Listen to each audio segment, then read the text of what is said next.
आचार्य रामचंद्र शुक्ल से संबंधित सभी महत्वपूर्ण कथन जो हर बार परीक्षा में पूछे जाते हैं उन सबको इस वीडियो में लिया गया है। तो आप लोग पूरी वीडियो देखिएगा और ध्यान से सुनिएगा। पहला कथन है आज का, इस वेदना को लेकर उन्होंने हृदय की ऐसी अनुभूतियां सामने रखी जो लोकोत्तर हैं। कहाँ तक वे वास्तविक अनुभूतियां हैं और कहाँ तक अनुभूतियों की रमणीय कल्पना या नहीं कहा जा सकता।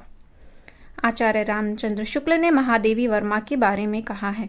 देखिए कौन सा कथन किसके बारे में कहा गया है ये भी आप लोगों को याद रखना है, क्योंकि परीक्षा में कथन दे दिया जाता है और फिर पूछा जाता है ये किसके लिए कहा गया है, और या कई बार ऐसा भी पूछा जाता है किसने किसके लिए कहा है। तो आपको दोनों ही रचनाकारों के नाम याद रखने हैं, जिन्होंने कहा है और जिसके लिए कहा है। आगे बढ़ते हैं। इनकी रहस्यवादी रचनाओं को देखें तो यह कहें कि इनकी मधुवर्षा के मानस प्रचार के लिए रहस्यवाद का पर्दा मिल गया, अथवा यूं कहें कि इनकी सारी प्रणय अनुभूति ससीम पर से कूदकर असीम पर जा रही हैं। यह कथन रामचंद्र शुक्ल ने जयशंकर प्रसाद के बारे में कहा है। कबीर की अपेक्षा खुसरो का ध्यान भाषा की ओर अधिक था। किसने कहा है? ये रामचंद्र शुक्ल ने। कबीर की अपेक्षा खुसरो का ध्यान भाषा की ओर अधिक था। जायसी के श्रृंगार में मानसिक पक्ष प्रधान है, शारीरिक गौण है। ये जायसी के लिए रामचंद्र शुक्ल जी ने कहा है। इसमें कोई संदेह नहीं कि कबीर को राम नाम रामानंद जी से ही प्राप्त हुआ, पर आगे चलकर कबीर के राम रामानंद से भिन्न हो गए। यह किसने कहा है? रामचंद्र शुक्ल जी ने। किसके बारे में? कबीर के बारे में। भारतेंदु ने जिस प्रकार हिंदी गद्य की भाषा का परिष्कार किया, उसी प्रकार काव्य की ब्रज भाषा का भी। भारतेंदु के बारे में ही किसने कहा है? रामचंद्र शुक्ल ने, कि भारतेंदु ने जिस प्रकार हिंदी गद्य की भाषा का परिष्कार किया, उसी प्रकार काव्य की ब्रज भाषा का भी। काव्य की पूर्ण अनुभूति के लिए कल्पना का व्यापार कवि और श्रोता दोनों के लिए अनिवार्य है। यह किसने कहा है? रामचंद्र शुक्ल ने। वैर जो है क्रोध का आचार या मुरब्बा है, ये कई बार परीक्षा में पूछा जा चुका है। यह कथन किसका है? आचार्य रामचंद्र शुक्ल का। काव्य अनुभूति की जटिलता चित्रवृत्तियों की संख्या पर निर्भर नहीं, बल्कि संवाद विसंवादी वृत्तियों के द्वंद्व पर आधारित है। आधुनिक काल में गद्य का आविर्भाव सबसे प्रधान घटना है। यह किसने कहा है? रामचंद्र शुक्ल ने। याद रखना है। क्या कहा है? आधुनिक काल में गद्य का आविर्भाव सबसे प्रधान घटना है। करुणा दुखात्मक वर्ग में आने वाला मनोविकार है। नाद सौंदर्य से कविता की आयु बढ़ती है। किससे? नाद सौंदर्य से। भक्ति धर्म की रसात्मक अनुभूति है। किसका कथन है ये? रामचंद्र शुक्ल जी का। क्या कहा है? भक्ति जो है वो धर्म की रसात्मक अनुभूति है। प्रकृति के नाना रूपों के साथ केशव के हृदय का सामंजस्य कुछ भी न था। क्या कहा गया है? प्रकृति के नाना रूपों के साथ केशव के हृदय का जो सामंजस्य है वह कुछ भी नहीं था। विरुद्धों का सामंजस्य कर्म क्षेत्र का सौंदर्य है। हिंदी रीति ग्रंथों की परंपरा चिंतामणि त्रिपाठी से चली, अतः रीतिकाल का आरंभ उन्हीं से मानना चाहिए। हरिश्चंद्र का प्रभाव भाषा और साहित्य दोनों पर बड़ा गहरा पड़ा। उन्होंने जिस प्रकार गद्य की भाषा को परिमार्जित करके उसे बहुत चलता, मधुर और स्वच्छ रूप दिया, उसी प्रकार हिंदी साहित्य को भी नए मार्ग पर लाकर खड़ा कर दिया। रामचंद्र शुक्ल ने हरिश्चंद्र जी के बारे में कहा है। सौंदर्य की वस्तुगत सत्ता होती है, इसलिए शुद्ध सौंदर्य नाम की कोई चीज नहीं होती। क्या कहा है शुक्ल जी ने? सौंदर्य की वस्तुगत सत्ता होती है, इसलिए शुद्ध सौंदर्य नाम की कोई चीज नहीं होती।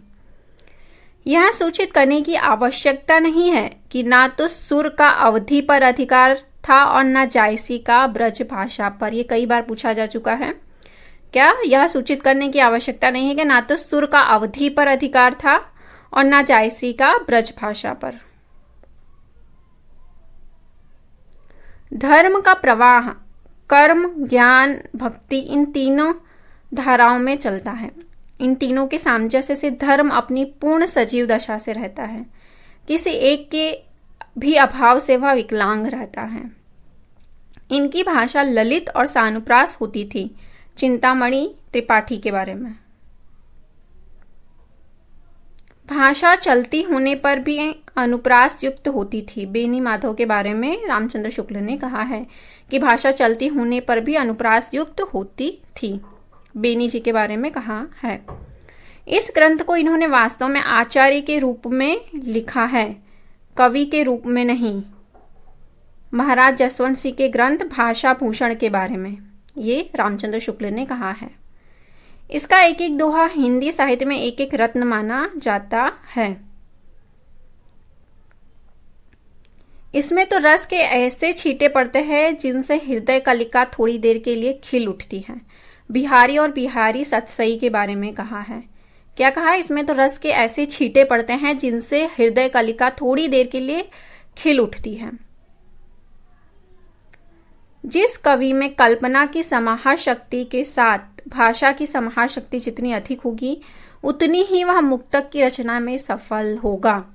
बिहारी और बिहारी सतसई के बारे में रामचंद्र शुक्ल ने कहा है।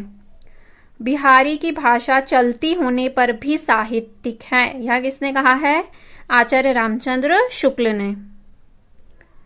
कविता उनकी श्रृंगारी है पर प्रेम उच्च भूमि पर नहीं पहुंचती, नीचे ही रह जाती है।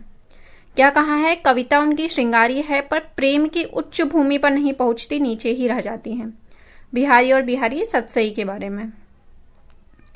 भाषा इनकी बड़ी स्वाभाविक, चलती और व्यंजनापूर्ण होती थी। मंडन के बारे में कहा है। इनका सच्चा कवि हृदय था। मतीराम के बारे में क्या कहा है? इनका सच्चा कवि हृदय था। रीतिकाल के प्रतिनिधि कवियों में पद्माकर को छोड़ और किसी कवि में मतीराम की सी चलती भाषा और सरल व्यंजना नहीं मिलती। भूषण के बारे में कहा है। रीतिकाल के कवियों में पद्माकर को छोड़ और किसी कवि में मतीराम की सी चलती भाषा, ये मतीराम के बारे में है। आगे देखते हैं भूषण के बारे में। उनके प्रति भक्ति और सम्मान की प्रतिष्ठा हिंदू जनता के हृदय में उस समय भी थी और आगे भी बराबर बनी रही या बढ़ती गई। ये किसके बारे में कहा है? भूषण के बारे में। उनके प्रति भक्ति और सम्मान की जो प्रतिष्ठा है वो हिंदू जनता के हृदय में उस समय भी थी और आगे भी बराबर बनी रही या बढ़ती गई। भूषण के वीर रस के उद्गार सारी जनता के हृदय की संपत्ति हुए। भूषण के वीर रस के जो उद्गार हैं वो सारी जनता के हृदय की संपत्ति हुए। जिसकी रचना को जनता का हृदय स्वीकार करेगा उस कवि की कीर्ति तब तक बराबर बनी रहेगी जब तक स्वीकृति बनी रहेगी। शिवाजी और छत्रसाल की वीरता का वर्णन को कोई कवियों की झूठी खुशामद नहीं गा सकता। क्या कहा है? शिवाजी और छत्रसाल की वीरता का वर्णनों को कोई कवियों की झूठी खुशामद नहीं कहा सकता। वे हिंदू जाति के प्रतिनिधि कवि हैं। छंद शास्त्र पर इनका सा विषाद निरूपण और किसी कवि ने नहीं किया है। ये किसके बारे में कहा है? देव के बारे में। कवित्व शक्ति और मौलिकता देव में खूब थी पर उनके समयक स्फूर्ण में उनकी रुचि विशेष प्रायः बाधक हुई। रीतिकाल के कवियों में ये बड़े ही प्रगल्भ और प्रतिभा संपन्न कवि थे, इसमें संदेह नहीं है। किसके बारे में कहा है? श्रीपति के बारे में रामचंद्र शुक्ल ने। श्रीपति ने काव्य के सब अंगों का निरूपण विशद रीति से किया है। भिखारी दास के बारे में ये क्या कहा उन्होंने?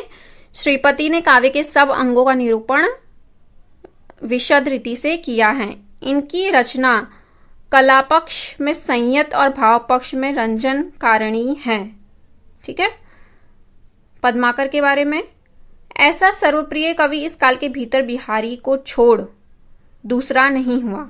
इनकी रचना रमणीयता ही इस सर्वप्रियता का एकमात्र कारण है। ऐसा सर्वप्रिय कवि इस काल के भीतर बिहारी को छोड़ दूसरा नहीं हुआ। इनकी रचना की रमणीयता ही इस सर्वप्रियता का एकमात्र कारण है। देखिए ग्वाल के बारे में क्या कह रहे हैं। ग्वाल कवि ने देशाटन अच्छा किया था और उन्हें भिन्न भिन्न प्रांतों की बोलियों का अच्छा ज्ञान हो गया था। आदिकाल से संबंधित कथन, इन कालों की रचनाओं की विशेष प्रवृत्ति के अनुसार ही उनका नामकरण किया गया है। हिंदी साहित्य का आदिकाल संवत 1050 से लेकर संवत 1375 तक अर्थात महाराज भोज के समय से लेकर हमीरदेव के समय के कुछ पीछे तक माना जा सकता है। ये किसने कहा है? आचार्य रामचंद्र शुक्ल जी ने। जब तक भाषा बोलचाल में थी तब तक वह भाषा या देश भाषा ही कहलाती रही। जब वह साहित्य की भाषा हो गई तब उसके लिए अपभ्रंश शब्द का व्यवहार होने लगा। ये किसने कहा है? आचार्य रामचंद्र शुक्ल ने। नाथ पंथ के जोगियों की भाषा सथुकड़ी भाषा थी। सिद्धों की उद्धृत रचनाओं की भाषा देश भाषा मिश्रित अपभ्रंश या पुरानी हिंदी की काव्य भाषा है। कबीर आदि संतों को नाथपंथियों से जिस प्रकार साखी और बानी शब्द मिले, उसी प्रकार साखी और बानी के लिए बहुत कुछ सामग्री और साथुकड़ी भाषा थी। वीरगत के रूप में हमें सबसे पुरानी पुस्तक बीसलदेव रासो मिलती है। ये किसने कहा है? आचार्य रामचंद्र शुक्ल ने। वीर गीत के रूप में हमें सबसे पुरानी पुस्तक कौन सी मिलती है? बीसलदेव रासो। बीसलदेव रासो में काव्य के अर्थ में रसायन शब्द बार बार आया है, अतः हमारी समझ में इसी रसायन शब्द से होते होते रासो हो गया है। बीसलदेव रासो में आए 12 से 72 का स्पष्ट अर्थ है 1212। बीसलदेव रासो के बारे में आचार्य शुक्ल ने कहा है कि यह घटनात्मक काव्य नहीं वर्णनात्मक है। बीसलदेव के बारे में शुक्ल जी ने कहा, भाषा की परीक्षा करके देखते हैं तो वह साहित्यिक नहीं है, राजस्थानी है। अपभ्रंश के युग से शुद्ध राजस्थानी भाषा का जो साहित्यिक रूप था वह डिंगल कहलाता था। किसने कहा? ये रामचंद्र शुक्ल ने। चंद बरदाई के बारे में आचार्य शुक्ल ने कहा है कि ये हिंदी के प्रथम महाकवि माने जाते हैं और इनका पृथ्वीराज रासो हिंदी का प्रथम महाकाव्य माना जाता है। पृथ्वीराज रासो के बारे में शुक्ल जी कहते हैं, भाषा की कसौटी पर यदि ग्रंथ को कसते हैं तो और भी निराश होना पड़ता है, क्योंकि वह बिल्कुल बेठिकाने हैं। उसमें व्याकरण आदि की कोई व्यवस्था नहीं है। विद्यापति के पद अधिकतर श्रृंगार के ही हैं, जिनमें नायिका और नायक राधा कृष्ण हैं। ये किसने कहा? रामचंद्र शुक्ल ने। विद्यापति की कृष्ण भक्तों की परंपरा में ना समझना चाहिए। मोटे हिसाब से वीर गाथा काल महाराज हमीर की समय तक ही समझना चाहिए। कबीर ने अपनी झाड़ फटकार के द्वारा हिंदुओं और मुसलमानों की कट्टरता को दूर करने का जो प्रयास किया वह अधिकतर चिढ़ाने वाला सिद्ध हुआ, हृदय को स्पर्श करने वाला नहीं। इस कहानी के द्वारा कवि ने प्रेम मार्ग के त्याग और कष्ट का निरूपण करके साधक के भगवत प्रेम का स्वरूप दिखाया है। कुतुबन कृत मृगावती के बारे में ये शुक्ल जी ने कहा है। प्रेम गाथा की परंपरा में पद्मावत सबसे प्रौढ़ सरस है।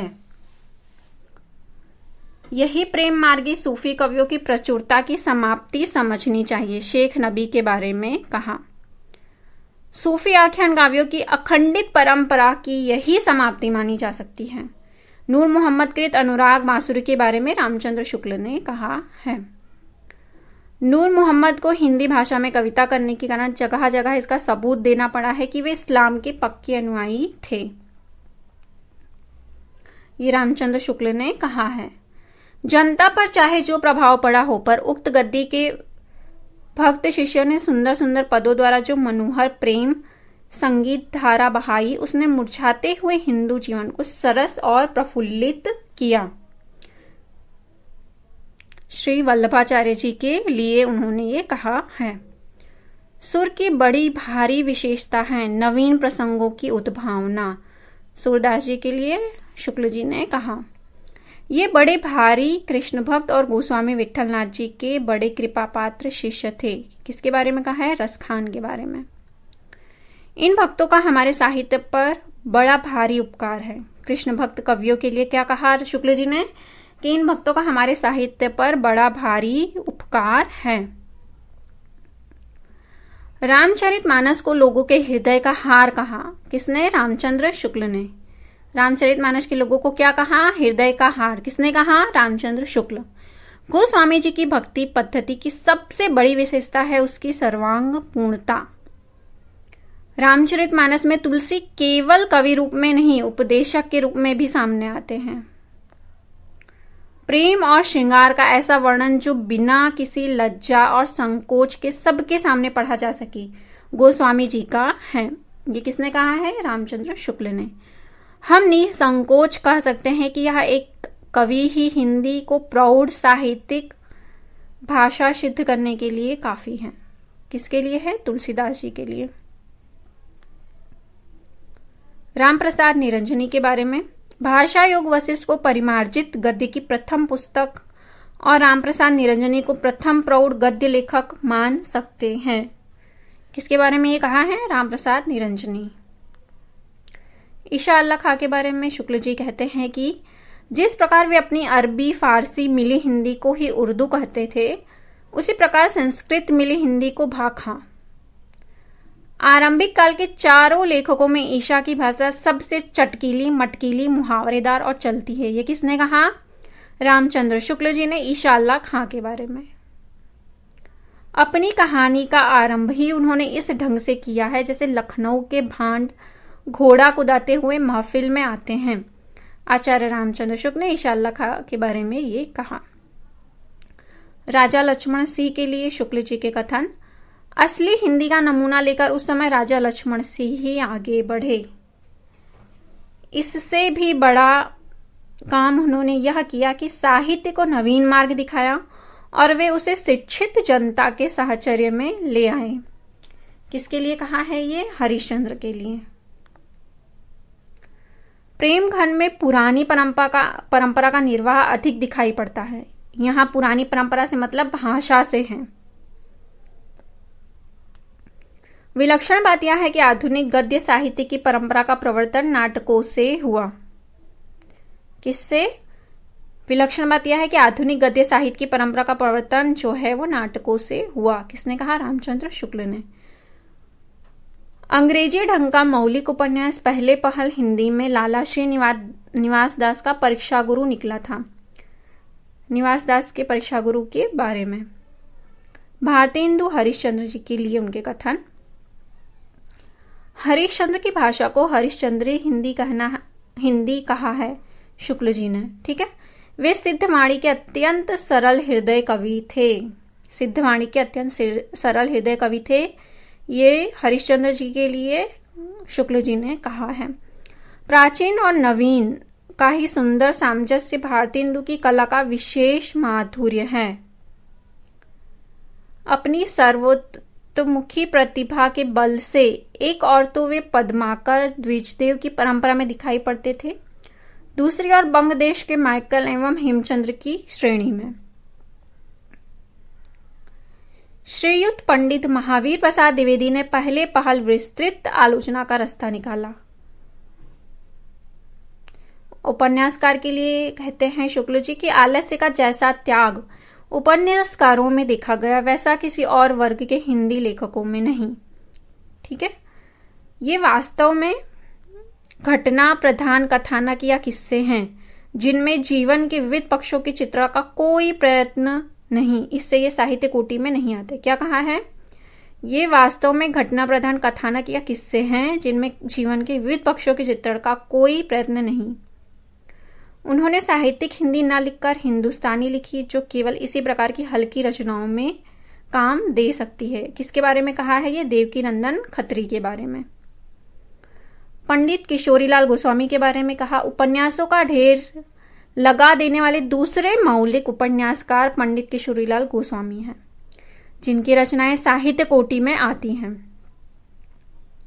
साहित्य की दृष्टि से इन्हें हिंदी का पहला उपन्यासकार कहना चाहिए। हिंदी की पहली मौलिक कहानी। यदि इंदुमती किसी बंगला कहानी की छाया नहीं है तो हिंदी की यही पहली मौलिक कहानी ठहरती है। इसके उपरांत 11 वर्ष का समय, फिर दुलाई वाली का नंबर आता है। निबंध के लिए, यदि गद्य कवियों या लेखकों की कसौटी है तो निबंध गद्य की कसौटी है।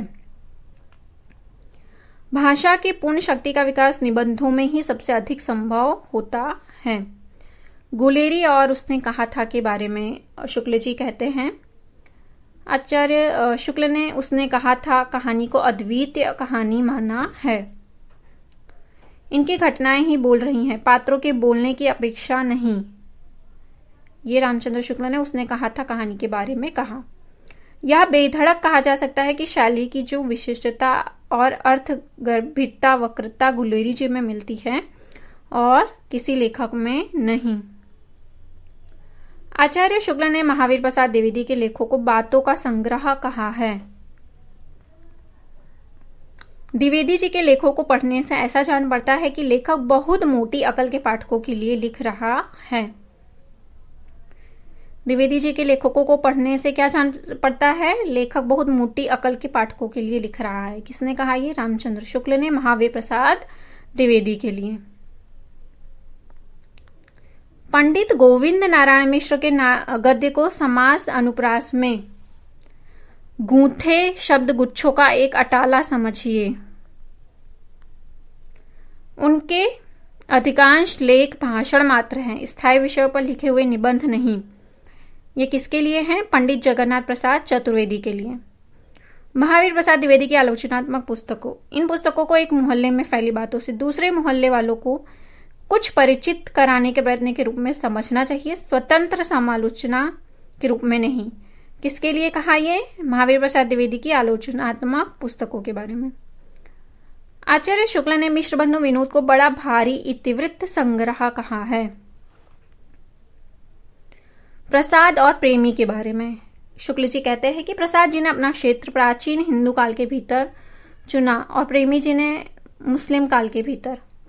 प्रसाद के नाटकों में स्कंदगुप्त श्रेष्ठ है और प्रेमी नाटकों में रक्षाबंधन।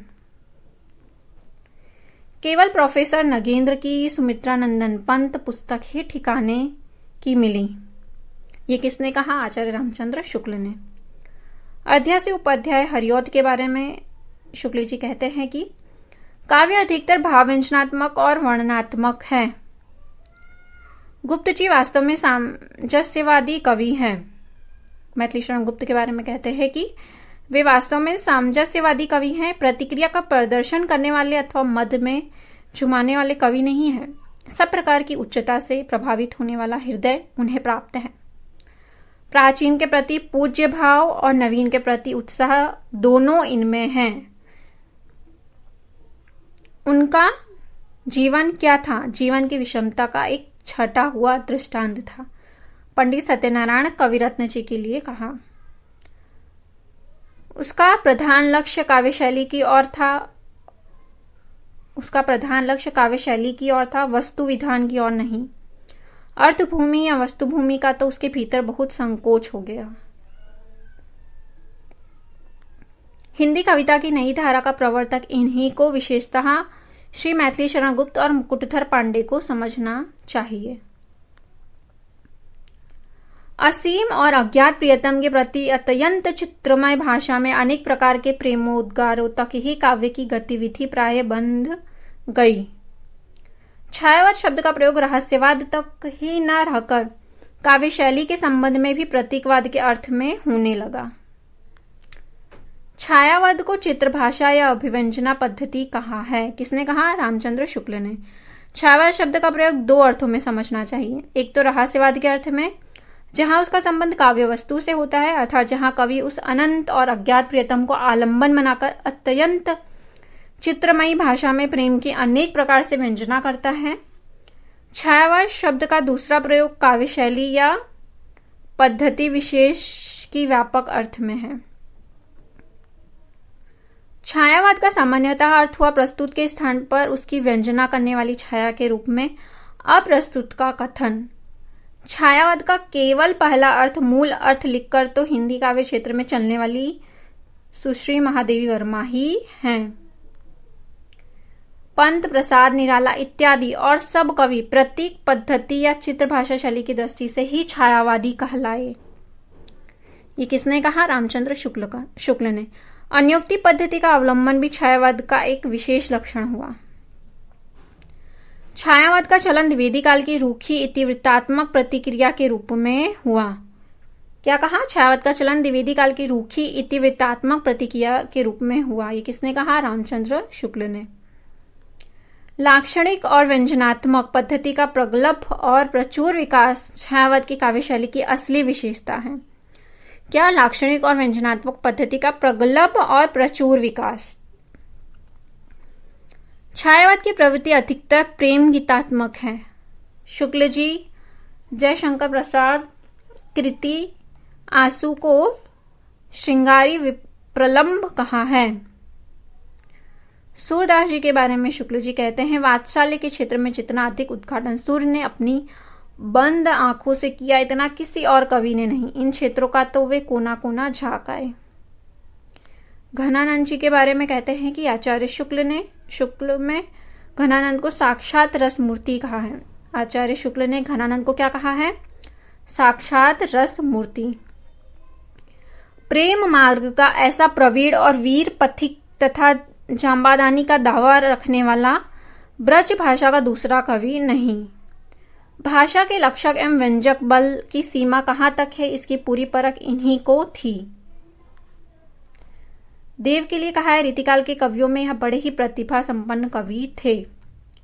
फिर बोधा के बारे में कहते हैं कि आचार्य शुक्ल के अनुसार बोधा एक रसिक कवि थे। रीतिकाल का आरंभ और चिंतामणि। हिंदी रीति ग्रंथों की अखंड परंपरा एवं रीतिकाल का आरंभ आचार्य शुक्ल चिंतामणि से मानते हैं। शुक्ल ने प्रथम आचार्य जो है वो चिंतामणि को माना है। केशवदास जी के बारे में शुक्ल जी कहते हैं, केशव को कठिन काव्य का प्रेत शुक्ल ने उनकी क्लिष्टता के कारण कहा। आलोचना का कार्य है किसी साहित्यिक रचना की अच्छी तरह परीक्षा करके उसके रूप, गुण और अर्थव्यवस्था का निर्धारण करना। आचार्य रामचंद्र शुक्ल हिंदी के गौरव थे। समीक्षा क्षेत्र में उनका कोई प्रतिद्वंदी न उनके जीवन काल में था, न अब कोई उनके समक्ष आलोचक है। आचार्य शब्द ऐसे ही कर्ता साहित्यकारों के योग्य है। ये किसने कहा? आचार्य हजारी प्रसाद द्विवेदी। छायावाद को श्रृंगारी कविता आचार्य शुक्ल ने कहा है। छायावाद को श्रृंगारी कविता आचार्य शुक्ल ने कहा है। आचार्य शुक्ल रस को हृदय की मुक्तावस्था मानते हैं। क्या? रस को हृदय की मुक्तावस्था। जिस प्रकार आत्मा की मुक्त अवस्था ज्ञान दशा कहलाती है, उसी प्रकार हृदय की मुक्तावस्था रस दशा कहलाती है। हृदय की इसी मुक्ति की साधना के लिए मनुष्य की वाणी जो शब्द विधान करती है, उसे कविता कहते हैं। ये किसने कहा? आचार्य रामचंद्र शुक्ल ने। शुक्ल ने काव्य को कर्मयोग एवं ज्ञान योग के समक्ष रखते हुए भावयोग कहा, जो मनुष्य के हृदय को मुक्तावस्था में पहुंचाता है। कविता का उद्देश्य हृदय को लोक सामान्य की भावभूमि पर पहुंचा देना है। प्रत्ययबोध, अनुभूति और वेग युक्त प्रवृत्ति, इन तीनों के गूढ़ संश्लेषण का नाम भाव है। ये किसने कहा? शुक्ल जी ने। भ्रमर गीत का महत्व एक बात से और बढ़ गया है। भक्ति शिरोमणि सूर्य ने इसमें सगुण उपासना का निरूपण बड़े ही मार्मिक ढंग से हृदय की अनुभूति के आधार पर तर्क पद्धति पर नहीं किया है। भक्ति के लिए ब्रह्म का सगुण होना अनिवार्य है। तुलसीदास उत्तरी भारत की समग्र जनता के हृदय मंदिर में पूर्ण प्रेम प्रतिष्ठा के साथ विराज रहे हैं। हिंदी समीक्षा को शास्त्रीय और वैज्ञानिक भूमि पर प्रतिष्ठित करने में शुक्ल जी ने युग प्रवर्तक का कार्य किया है। उनका यह कार्य हिंदी के इतिहास में सदैव स्मरणीय रहेगा। ये किसने कहा? अंध दुलारे वाजपेयी जी ने। मनुष्य लोकबद्ध प्राणी है, उसकी अपनी सत्ता का ज्ञान तक लोकबद्ध है। लोक के भीतर ही कविता क्या किसी कला का प्रयोजन और विकास होता है। कविता ही मनुष्य के हृदय के स्वार्थ संबंधों के संकुचित मंडल से ऊपर उठाकर लोक सामान्य की भावभूमि पर ले जाती है। इस भूमि पर पहुंचे हुए मनुष्य को कुछ काल के लिए अपना पता नहीं रहता, वह अपनी सत्ता को लोक सत्ता में लीन किए रहता है। पंत जी की रहस्य भावना स्वाभाविक है, सांप्रदायिक नहीं। ऐसी रहस्य भावना इस रहस्यमय जगत के नाना रूपों को प्रत्येक सहृदय व्यक्ति के मन में कभी कभी उठा करती है। गुंजन में भी पंत जी की रहस्य भावना अधिकतर स्वाभाविक पथ पर पाई जाती है। करुण रस प्रधान नाटक के दर्शकों के आंसुओं के संबंध में यह कहना कि आनंद में भी तो आंसू आते हैं, केवल बात टालना है। दर्शक वास्तव में दुख का ही अनुभव करते हैं। हृदय की मुक्त दशा में होने के कारण वह भी दुख रसात्मक होता है। जैसे वीर कर्म से पृथक वीरत्व को कोई पदार्थ नहीं, वैसे ही सुंदर वस्तु से अलग सौंदर्य का कोई पदार्थ नहीं। सौंदर्य ना तो मात्र चेतना में होता है और ना ही सिर्फ वस्तु में, दोनों के संबंधों से ही सौंदर्य अनुभूति होती है। इसमें कोई संदेह नहीं कि कबीर ने ठीक मौके पर जनता के उस बड़े भाग को संभाला जो नाथपंथियों के प्रभाव से प्रेम भाव और भक्ति रस से शून्य शुष्क पड़ता जा रहा था। अगर वीडियो आप लोगों को अच्छी लगी है तो वीडियो को लाइक, शेयर और सब्सक्राइब कर लीजिए। वीडियो देखने के लिए धन्यवाद।